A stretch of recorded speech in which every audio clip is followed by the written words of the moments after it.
अमीर बनना है तो कम समय में डिसीजन लेना सीख। नमस्कार, सलाम, सत श्री अकाल। आप सुन रहे हैं AB books. Robert T Kiyosaki के पुअर डैड ने उनसे कहा कि उन्हें उनके फ्रेंड माइक के डैड से पूछना चाहिए कि पैसे कैसे कमाए जाते हैं, सक्सेसफुल कैसे हुआ जाता। तो रॉबर्ट टी कियोसाकी ने और उनके फ्रेंड माइक ने ये डिसाइड किया कि वो अपने रिच डैड से ये बात जरूर पूछेंगे कि अमीर कैसे बना जाए, पैसे कैसे बनाया जाए। रॉबर्ट टी कियोसाकी ने अपने रिच डैड से पूछा कि क्या वो उन्हें पैसे बनाना सिखाएंगे। इस पर उनके रिच डैड ने एक शर्त रखी और शर्त ये थी कि वो बच्चे उनके साथ काम करते हुए सीखेंगे, ना कि क्लास में बैठकर लेक्चर सुनते हुए। उन्होंने कहा कि मेरे पास इतना वक्त नहीं है कि मैं तुम्हें क्लास में बैठकर पढ़ाऊं और जिसकी तुम कोई प्रैक्टिकल इस्तेमाल ना कर सको। इस बात को सुनकर रॉबर्ट टी कियोसाकी और माइक थोड़ा सा कंफ्यूज हो गए। वो समझ नहीं पा रहे हैं कि उन्हें हाँ कहना चाहिए या नहीं। उन बच्चे को कंफ्यूजन देखकर उनके डैड ने उनसे कहा, अगर जिंदगी में सक्सेस पाना चाहते हो, सफल होना चाहते हो तो कम समय में लेकर डिसाइड करना सीखो, जल्द से जल्द डिसीजन लेना सीखो। उन्होंने जल्दबाजी करने को नहीं कहा, पर हाँ, जितना कम समय हो सके उतने कम समय में सही निर्णय लेने की कला जिसको आती है वो जिंदगी में हमेशा आगे जाता है। यही उनकी सीख थी। और फिर बच्चों ने डिसाइड किया कि वो खेल छोड़कर सीखने का विकल्प चुनेंगे, काम करने का विकल्प चुनेंगे, ताकि उन्हें ये समझ में आ सके कि पैसे कैसे बनाए जाते हैं या कमाए जाते हैं। फिर क्या था, बच्चे अगले ही दिन अपने रिच डैड के पास पहुंच गए। उनके रिच डैड ने उन बच्चों को एक शॉप पर सफाई का काम दिया। अब क्योंकि उस वक्त एसी और इस तरह की चीजें ज्यादा चलन में नहीं थी तो दरवाजे मोस्टली खुली रहते थे, जिसकी वजह से सामान धूल जम जाती थी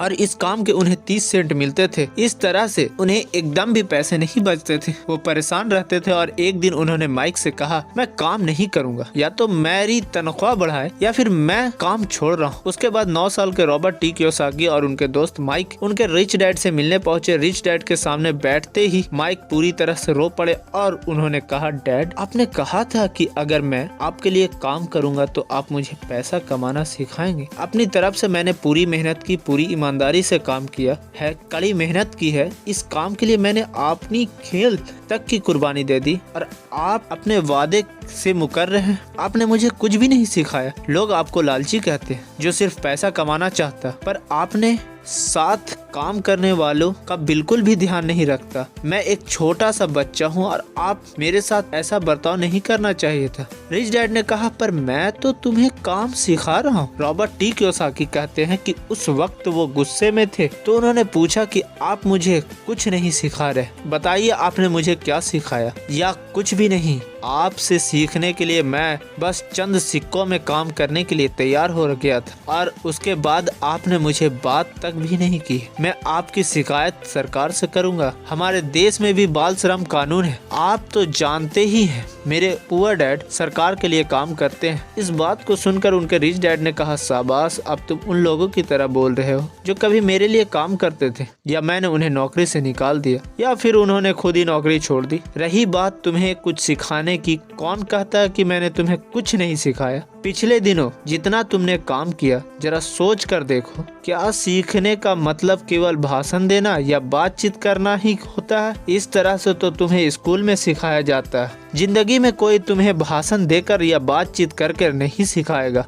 तुम्हें उस दौर से गुजरना पड़ेगा, कठिनाइयों से जूझना पड़ेगा, अपना रास्ता खुद ढूंढना पड़ेगा और फिर जिंदगी तुम्हें सबक सिखाएगी, तुम्हें और बेहतर इंसान बनाएगी। सच ही तो है, जिंदगी के तमाम मोड़ आते हैं, ऐसे मकाम आते हैं जिन पर धक्का लगता है, ठोकरें लगती है। हम उस वक्त परेशान होते हैं कि हमारे साथ ऐसा क्यों हो रहा, पर अगर ध्यान से देखा जाए तो जिंदगी उस झटके के जरिए हमें क्या कह रही होती है कि जाग जाओ, मैं तुम्हें कुछ सिखाना चाहती हूँ। पर 9 साल के रॉबर्ट कियोसाकी को ये बड़ी बड़ी बातें समझ नहीं आई। तब उनके रिच डैड ने एक बार फिर से कहा, अगर जिंदगी तुम्हें कोई सबक सिखाए तो तुम्हें उसे सीखना चाहिए, क्योंकि अगर तुम उससे वो सबक नहीं सीखते तो पूरी जिंदगी तुम्हारी ये जिंदगी लगातार तुम्हें धक्के देते रहेगी। अपनी जॉब में रहते हुए तुम अगर उसकी मुसीबतों से सबक लोगे, सीखोगे तो तुम एक समझदार, अमीर और सुखी इंसान बन सकते हो। पर अगर तुम ये नहीं सीखते तो जिंदगी भर अपनी प्रॉब्लम के लिए अपनी नौकरी, कम सैलरी या फिर अपने बॉस को कोसते रहोगे और हमेशा उम्मीद करते रहोगे कि कोई और आए, तुम्हारी सैलरी बढ़ाए और तुम्हें सुख दे, जो कि पॉसिबल नहीं है। बातें और भी है करनी, सुनते रहिए एबी बुक्स। तो हेलो गाइज, अब आपको हम कल मिलते हैं rich dad and poor dad के दूसरे